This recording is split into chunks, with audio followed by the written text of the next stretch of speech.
everyone, it's Miss Debbie from the Addison Public Library. Today I'd like to share with you a fun DIY project. It is making colorful sand from some items that you already might have at home. After we're finished making the sand, I'll show you a couple projects that you can do, and we're going to have lots of fun. So let's get started. The items that you'll need to make the sand are salt, food coloring, a plastic cup, and a spoon. If you don't have food coloring at home, that's okay, because you can use things like colorful sidewalk chalk, and that is another option. I'll show you how to do the one with food coloring first, but then we'll move on to the other one as well. For the projects that we're going to do, the items that you're going to need are Elmer's school glue, a piece of paper, and an empty jar. You could use a baby food jar if you have a jar like that at home, or anything that might have had food in it previously. You can wash it out. If it's got a lid, that's great, because then the sand can't escape. I don't have anything with a lid, but I do have a glass container that had yogurt in it. So that's what I'm going to use for my project today. To get started, let's do our sand art with the food coloring. So what you're going to do is you're going to take your plastic cup and add a nice amount of salt to the bottom of it, just like this. And then you are going to take your food coloring and you're going to drop about 25 to 30 drops in there. And you're going to want to make sure to get the salts covered, not completely, but in different areas. Spread the coloring out for you. So once you've got your drops in there, it's going to look a little something like this. You're going to take your spoon and you're just going to keep mixing it together. Now, just a little tip, that when you're making the sand with food coloring, the color is going to be a lot brighter. So if you're looking for really vibrant colors, food coloring is probably the way to go. If you don't have food coloring at home though, the chalk also makes some really nice pastel colors. So once you've stirred it together really good, it's going to look something like this. As you can see, it doesn't move real well in the cup because it's wet, but you'll notice that it's dry. You can put it in the cup overnight, leave it in the cup overnight. Once it dries, you'll be able to use it the next day. So this, you'll see it's not moving really freely in the cup. There's one that I did earlier today. This has some red sand in it. I can just tip it and it moves freely. So you'll know that it's dry and ready to use once it looks like that. For our next type of sand, what you're going to do is you're going to take a piece of paper. Here I have a cookie sheet that has some foil in it to make easy cleanup. This project can get really messy, so if you want easy cleanup, I would highly recommend putting it in a pan or putting some foil or something underneath your project. So we are just going to put a nice amount of salt on our piece of paper here.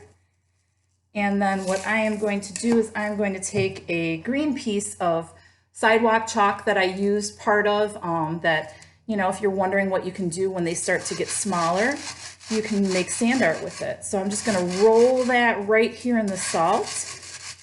You'll see as I'm going along that it's the color is going to get darker and darker. So it's a little bit green now. I'm going to keep rubbing the chalk in it. The more you rub the chalk in it, the darker it will get. So if you want something that's a little bit darker, just keep rolling the chalk in it and you will get it to the desired color that you're looking for. Again, this is going to be more of a pastel color though, so if you're looking for a deeper, brighter color, you're definitely going to want to use food coloring for that. So as you can see, I've got all of the sand really nice and green now. I am going to take it and put it in the center of the piece of paper. And then for the first project that I'm going to show you, we are going to make a jar and we're going to fill it with the sand. So I'm going to take my empty jar, pick up the paper that has the green sand in it, and drop it right into the bottom of the jar. And you can shake it a little bit so that it's all even. So as you can see, I've got one layer here. You can continue using different colors to make sand and then layer them on top of each other.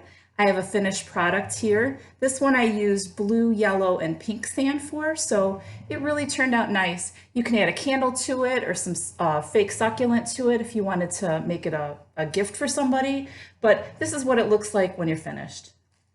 The other craft that I'd like to show you is I'm going to use the sand that we made with the food coloring. I'm going to take a piece of paper here and take my glue, and I'm going to make a little drawing on here. You can either write a message to somebody or draw something on here.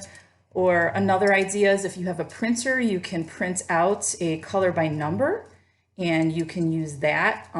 You would just do one color at a time. Make sure that you get the sand off of the top of it and then do your next color with more glue. So let me just sprinkle some sand on top here. And then what I'm going to do is I'm going to take and I'm going to shake the excess sand off. You can see that I made a heart right here. You can do any kind of picture that you'd like. Once again, if you want to do different colors, you just make sure you put the glue on one spot, do a color, put the glue on another spot, do another color, and just continue to shake off until you're finished.